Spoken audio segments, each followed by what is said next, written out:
वांग चीन के वुहान शहर में रहता था। वो चीनी आर्मी का एक सैनिक था। वांग के पिता भी एक रिटायर्ड फौजी थे। वांग 3 महीने की छुट्टी के बाद आज घर लौटा था। वांग के घर में उसकी पत्नी और पिता के अलावा कोई नहीं था। आओ बेटा आओ। इस बार तुम्हारी पोस्टिंग कहाँ पर थी बेटा? पोस्टिंग पिछले 2 महीने अरुणाचल प्रदेश के तवांग सेक्टर में थी। हमने इंडियन आर्मी पर हर तरह से अपना दबाव डाला, उनके जवानों को खूब परेशान भी किया, लेकिन वो इतनी आसानी से कब्जे में नहीं आने वाले। इंडिया पिछले कुछ वर्षों से ज्यादा ही उछल रहा है। हमें इंडियन आर्मी के जवानों के अंदर दहशत पैदा करनी होगी, तभी वो लोग तवांग सेक्टर से पीछे हटेंगे। तुम थके हुए होगे बेटा, अब तुम जाकर आराम करो। हमारी शादी को 2 साल हो चुके हैं। अब हमें बच्चा प्लान कर लेना चाहिए। वैसे भी हमारे देश की आबादी बूढ़ी हो रही है। अभी हमारी उम्र बहुत ज्यादा नहीं हो गई है जो तुम बच्चे के लिए इतनी चिंतित हो, लेकिन मैं इस बारे में सोचता हूँ। फिलहाल तो मुझे नींद आ रही है। क्या हम कल बात करें? कल करके तो तुम्हारी सारी छुट्टियां निकल जाएंगी। तुम्हें जल्द से जल्द इस बारे में कोई निश्चित फैसला लेना चाहिए।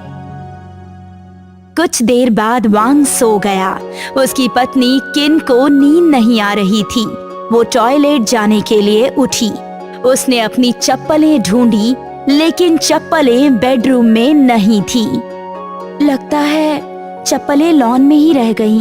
मैं वांग के जूते ही पहनकर चली जाती हूँ। किन ने जब जूते पैर में डाला तो उसे कुछ गीला गीला महसूस हुआ। किन ने जब जूते से अपना पैर बाहर निकाला तो उसने देखा कि उसका पैर खून में सना हुआ है। क्या हुआ किन? क्यों चिल्लाई? क्या कोई चूहा तुम्हारे पैर पर चढ़ गया? नहीं, मैंने तुम्हारे जूते पहने, लेकिन तुम्हारे जूते में खून है। मेरा पैर खून में सन गया। वांग ने जूते को उल्टा किया। जूते से लबालब खून फर्श पर गिरा। वांग भी घबरा गया। मैं भी नहीं समझ पा रहा हूँ कि जूते में इतना खून कहाँ से आ गया।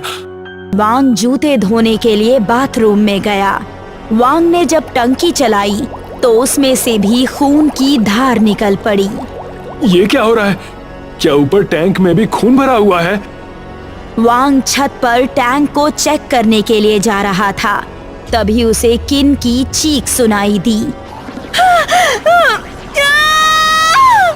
वांग दौड़कर बेडरूम में पहुंचा। क्या हुआ?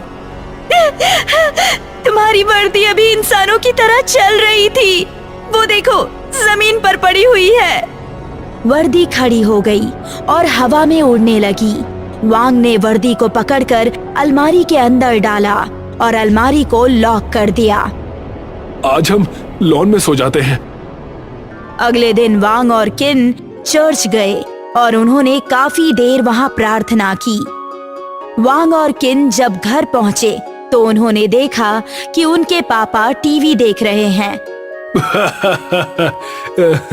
हमारी आर्मी और इंडियन आर्मी के बीच फिर से झड़प हुई। इंडियन आर्मी का एक जवान मर गया और दूसरा गायब है। जरूर हमारी आर्मी ने पकड़ लिया होगा। इंडियन आर्मी के जवानों के साथ ऐसा ही होना चाहिए। मुझे अफसोस है कि एक ही मरा। उधर भारत में जो जवान गायब था, उसके परिवार में मायूसी छाई हुई थी। मम्मी, पापा कहाँ गायब हो गए? रो मत बेटा, सरकार उन्हें ढूंढ रही है। वो जल्द ही मिल जाएंगे। उस रात वांग के पिता खुशी में शैंपेन लेकर आए। उन्होंने शैंपेन खोली ही थी कि तभी गेट पर कोई आया। वांग के पिता ने जब गेट खोलकर देखा तो बाहर एक भिखारी खड़ा था, जिसके हाथ में कटोरा था। कुछ खाने को मिल जाए साहब, आज मैं बहुत खुश हूँ। मैं तुम्हारा कटोरा चावलों से भर दूंगा। बस 1 मिनट रुको।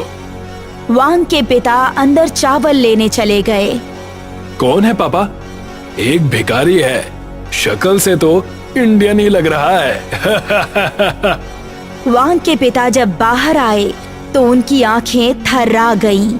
भिखारी के कपड़े पहने एक भयानक आदमी खड़ा था, जिसके मुंह के किनारों से लंबे नुकीले दांत निकले हुए थे।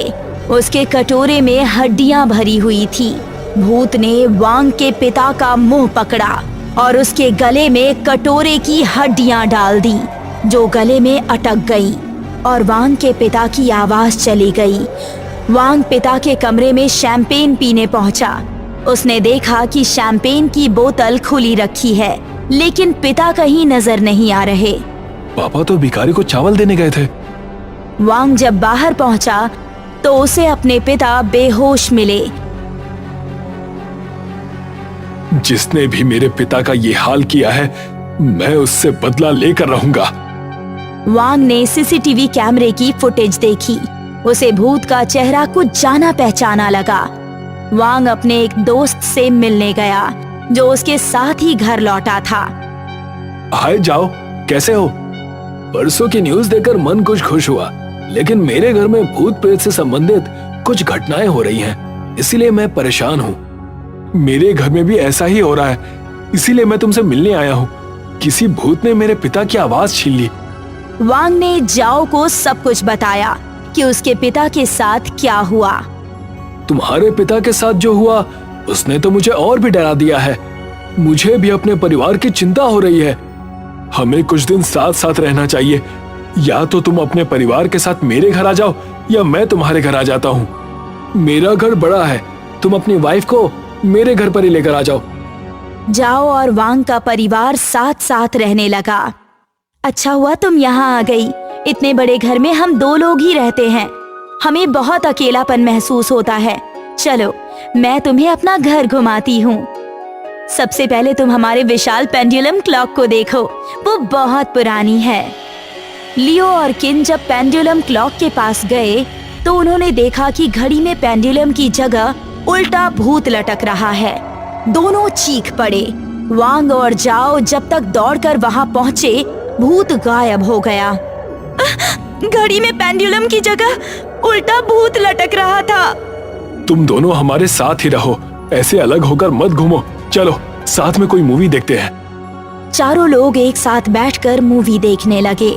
अचानक जिस सोफे पर वो बैठे थे, वो सोफा ऊपर नीचे होने लगा। वांग और जाओ ने सोफा हटाया और नीचे देखा। सोफा के नीचे एक खोपड़ी पड़ी हुई थी। वांग ने उसे वहां से हटाना चाहा, लेकिन खोपड़ी नहीं हिली क्योंकि वो जमीन के अंदर तक धसी हुई थी। हमें नीचे बेसमेंट में जाकर देखना चाहिए। संभल कर जाना और सारी लाइट्स जलाकर रखना। जाओ और वांग नीचे बेसमेंट में गए। उसी समय लाइट चली गई। जब वो अंदर गए तो उन्होंने देखा बेसमेंट में बुर्का पहनकर कोई खड़ा है।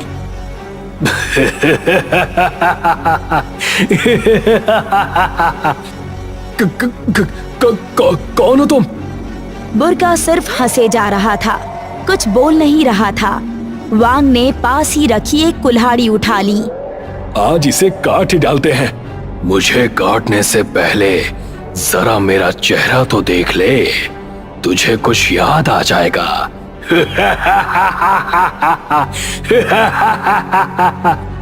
मैं न केवल तेरी शक्ल देखूंगा, बल्कि तेरी गर्दन को काट दूंगा और तेरी मुंडी पूरी दुनिया को दिखाऊंगा।